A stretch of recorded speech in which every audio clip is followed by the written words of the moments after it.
কেমন আছো তোমরা সবাই? অনেক দিন পর তোমাদের সাথে আজকে দেখা। আমি চলে এসেছি এখন উড়িষ্যাতে। উড়িষ্যাতে অনেকগুলো দিন বোরিংভাবে কাটিয়ে ফেলেছি গাইস। একদিনও একটাও ভিডিও এখনো পর্যন্ত শ্যুট করিনি। তো ভাবলাম এইভাবে বোরিং লাইফ কাটিয়ে কোনো লাভ নেই। তো যাওয়া যাক একটা ট্রিপে। তো ছোট্ট করে একটা ট্রিপ প্ল্যানও করে ফেললাম।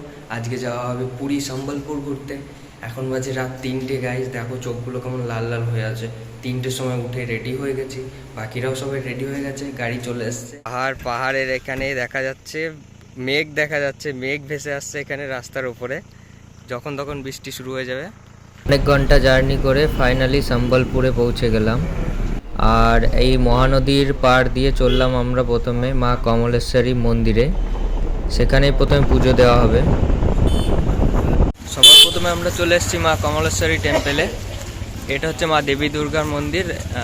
যে সতীপীঠের এক পীঠ এখানে পড়েছিল, তারপর থেকে এখানে এই টেম্পেলটা তৈরি হয়। এটার নাম হচ্ছে মা কমলেশ্বরী মন্দির।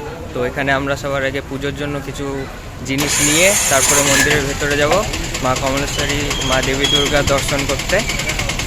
তো এটাই হচ্ছে মা কমলেশ্বরী মন্দির। খুবই জাগ্রত মায়ের মন্দির। এই মন্দিরের অনেক নামডাক আছে। তো আমি আসছি আমার কলিগদের সাথে। এরাই হচ্ছে আমার কলিগ। দেখো সবাই ফটো তুলতে ব্যস্ত, কেউ প্রসাদ দিতে ব্যস্ত। এটা হচ্ছে মন্দিরের আশেপাশের ভিউটা। খুবই সুন্দর একটা জায়গা এখানে তৈরি করে রেখেছে ঘোরাফেরার জন্য। মা কমলেশ্বরী মন্দিরের পুজো সেরে আমরা চলে এলাম মা কালীর উদ্দেশ্যে। মা কালীর মন্দির এটা। এখানে মায়ের দর্শন করে পুজো আর্চা করে তারপর আমরা যাব অন্য জায়গায় ঘুরতে, ড্যামের উদ্দেশ্যে। এটাই হচ্ছে ড্যামের রাস্তা। চলে এসেছি গাইজ আমরা ড্যামের খুবই কাছাকাছি। এখানে বসে সবাই ফটো তুলছে। আর ফটো তোলার জায়গা করে রেখেছে এরা সুন্দরভাবে সিনারি সাজিয়ে। এখানে যার ইচ্ছে সে ফটো তুলতে পারে, তবে কিছু মিনিমাল চার্জেস তাদের দিতে হবে। দেখো খুবই সুন্দর, কিন্তু আমরা তো বিনা চার্জেস এই ফোনেই ফটো তুলে নিয়েছি। আমাদের অনিল স্যার ফটো তুলছে। আর এখানেও একটা মায়ের মন্দির আছে, এখানে ফটো তোমরা দেখতে পাচ্ছ। তো পাহাড়ের নিচেই এই মন্দিরটা আছে।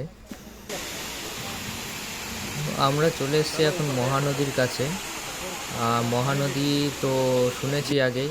মহানদীর নাম, মহানদী খুবই ফেমাস একটা নদী। তো যাওয়া যাক মহানদীর কাছে। দেখো চারিদিকের ভিউটা কত সুন্দর হয়ে আছে। আর এই সরু পথ ধরে আমাদের যেতে হবে মহানদীতে। এইটা মহানদীরই জল, ড্যামের দ্বারা আটকানো হয়েছে। তো এইগুলো তো অল্প জল, সামনের দিকটা পুরো নদীটা গেলে দেখতে পাবো। তো চলো যাওয়া যাক। এই সরু রাস্তা ধরে যেতে তো আমার খুবই একটা রোমাঞ্চকর আর ফিল হচ্ছে, খুবই একটা রোমাঞ্চকর জিনিস ফিল হচ্ছে। আর এই চারিদিকের ভিউটা দেখো খালি, অসাধারণ একটা ভিউ। পুরো বর্ষাকালে জলে জলময় হয়ে আছে চারিদিকটা। দূরে দেখা যাচ্ছে পাহাড় আর পুরো গ্রিনারি, সবুজে সবুজে ভরা। জলেরও কালারটা একদম নেচারের সাথে খাপ খেয়ে গেছে, জলের কালারটাও গ্রিন। এদিকে পাহাড়, পাহাড়ে গাছপালাও গ্রিন, পুরো গ্রিনারিতে ভর্তি। তো চলে এসেছি মহানদীর কাছে। মহানদী এখানে দেখতে পাচ্ছ ড্যামের দ্বারা আটকানো হয়েছে। চারিদিকের ভিউটা একবার দেখো কত সুন্দর একটা ভিউ এখানে। ড্যামের এখনও কিছু কাজ চলছে, পুরোপুরি কমপ্লিট নিশ্চয়ই হয়নি এখনও। তো এখানে দাঁড়িয়ে বেশ একটা হালকা ফিল হচ্ছে নিজেকে। অসাধারণ একটা নেচারের সাথে কানেক্ট করতে পারছি নিজেকে। আর জলের স্রোত দেখো গাইস, এখানে দেখলেই বোঝা যাচ্ছে কতটা জলের স্রোত। জানি না ক্যামেরাতে কতটা বোঝা যাচ্ছে, বাট আমার এখানে দাঁড়িয়ে তো খুবই একটা ভয় ভয় ফিল হচ্ছে অ্যাকচুয়ালি। সত্যি কথা বলতে আমার এখানে খুবই একটা ভয় ভয় ফিল হচ্ছে, একদম হালকা লাগছে। আর এখানে তো অনেক স্রোত আছে, জলের উচ্চতাটা এতটাই বেড়ে গেছে এখন। এখানে দেখো জলের স্রোতটা খুবই ভালোভাবে বোঝা যাচ্ছে, পুরো পাক খেয়ে ঘুরছে জলটা। আর এইখানে পাহাড়ের সাথে জলের কালারটা একদম খাপ খেয়ে গেছে। খুবই সুন্দর একটা মানানসই ব্যাপার। আর এই জায়গাটা, এই সিনারিটা নিশ্চয়ই আমি ছোটোবেলায় কোথাও একটা দেখেছিলাম, মেবি কোনো ক্যালেন্ডারে হবে। এই জায়গাটার ছবি দিয়ে কোনো ক্যালেন্ডারে আমি ছোটোবেলায় দেখেছিলাম, সেরকমই মনে হচ্ছে। তো ড্যাম থেকে নেমে আমরা একটা একটা মন্দির আছে এখানে, মায়ের দর্শন করতে চলে এলাম। এর ফটোগ্রাফি ভিডিওগ্রাফি করা তো অ্যালাউ নেই, তো বাইরে থেকেই দেখাতে পারবো তোমাদের। এদিকটায় যাওয়া যাক, একটু এখানে বসে একটু আরাম করা যাক। খুবই আরামদায়ক একটা পরিবেশ এখানে, খুবই ঠান্ডা একটা জায়গা, আর অনেক গাছপালা যেহেতু আছে, সবাই তো অলরেডি বসেই পড়েছে। আর যার যা মনস্কামনা আছে এখানে সবাই মানসিক করেছে, গাছে সবাই বেঁধে রেখেছে। সবার আশা করি অনেকেরই পূরণ হয়ে যায় এখানে। গাইজ একটা মজাদার জিনিস দেখবে কি, এই দেখো দেশি মুরগি। এই তুই গাছে কি করছিস? হ্যাঁ,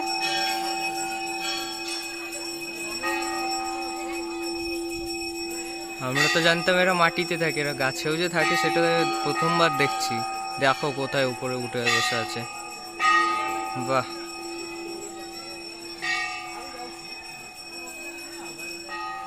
তো ড্যাম মহানদী দর্শন করে আমরা এবার চললাম হীরাকুন্ড ড্যামের উদ্দেশ্যে।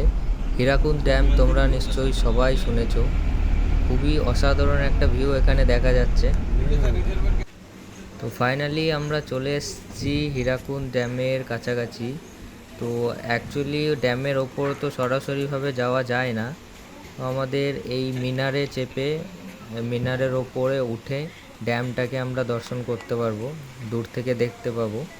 তো এটা হচ্ছে গান্ধী মিনার গাইজ, আর এর চারিদিকে জায়গাটা তোমাদের একবার দেখাই। এখানে নানা খাবারের স্টল, ফুড স্টল আছে, ঝালমুড়ি আছে, আইসক্রিম আছে, জল আছে এবং অন্যান্য জিনিসগুলো আছে।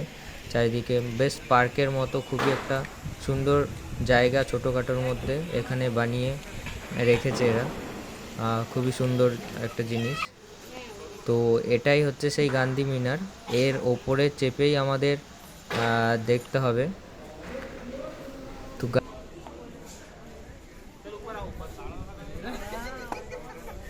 এটা ফার্স্ট ফ্লোরে উঠেছি, এখনও তো অনেকটা ওপরে উঠতে হবে, তবেই আমরা ড্যাম দেখতে পাবো।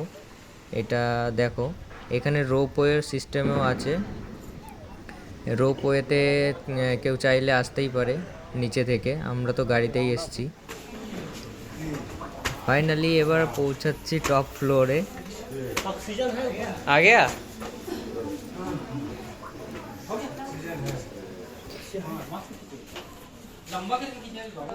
तो देखिए कोई खिड़की पकड़ के हवा लगे।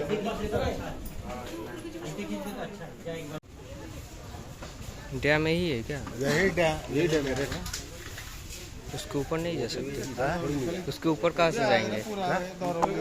ऊपर उसके ऊपर कहाँ से जाते हैं? नीचे यहाँ से तक आएगा बोलते हैं। वो रोड है ना, उसके ऊपर जाने देते हैं ना? वो नहीं, तुमको नहीं जाने देगा।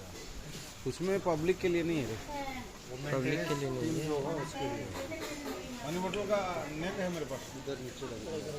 তো এটাই হচ্ছে guys Hirakud dam, world longest dam. ছোটোবেলা থেকেই আমরা পড়ে আসছি ওয়ার্ল্ডস লংগেস্ট ড্যাম, যেটা কিনা 61 মিটার হাইট আছে এটার, এবং 25 কিলোমিটার পর্যন্ত বিস্তৃত। এর distance 25 kilometre, world's longest dam. আজকে এটা দেখার সৌভাগ্য হয়ে গেল, ভাবিনি কোনো দিন এসব জিনিস আমি দেখতে পাবো, বাট খুবই লাকি ফিল করছি এসব জিনিস দেখে।